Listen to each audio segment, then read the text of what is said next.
ஸ்ரீ ஆண்டாள் திருவடிகளே சரணம். கறவைகள் பின் சென்று கானம் சேர்ந்துண்போம். அறிவொன்றுமில்லாத ஆய்குலத்து உந்தன்னை பிறவி பெருந்தனை புண்ணியம் யாமுடையோம். குறையொன்றுமில்லாத கோவிந்தா, உந்தன்னோடு உறவில் நமக்கிங்கு ஒழிக்க ஒழியாது. அறியாத பிள்ளைகளாம் அன்பினால் உந்தன்னை சிறுபேர் அழைத்தனவும் சீறி அருளாதே. இறைவா நீ தாராய் பறையேலோர் எம்பாவாய். கிருஷ்ண பரமாத்மாவே, நாங்கள் உன்னை பரிபூரணமாக அறியக்கூடிய வழிமுறைகளும் தெளிவும் எங்களுக்கு கிடையாது.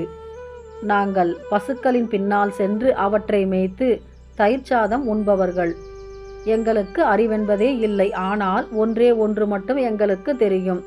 உன்னை தலைவனாக அடைந்ததால் எங்களுக்கு வைகுந்தம் உறுதி என்பதை பிறவி பயனாக அடைந்திருக்கின்றோம் என்பதே. அது உன்னோடு எங்களுக்குள்ள உறவை பிரிக்க யாராலும் முடியாது. விரதம் இருக்கும் முறை பற்றியெல்லாம் அறியாத பிள்ளைகள் நாங்கள்.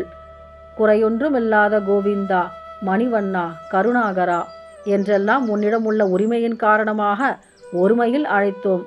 அதற்காக கோபித்துக் கொள்ளாதே. எங்கள் இறைவனே, எங்கள் நோன்பை ஏற்று அருள் தருவாயாக. இப்படி பாடுகின்றாள் ஆண்டாள். ஆயர் குலத்து மக்கள் வேதங்களையும் யாகங்களையும் நடத்தியவர்கள் கிடையாது.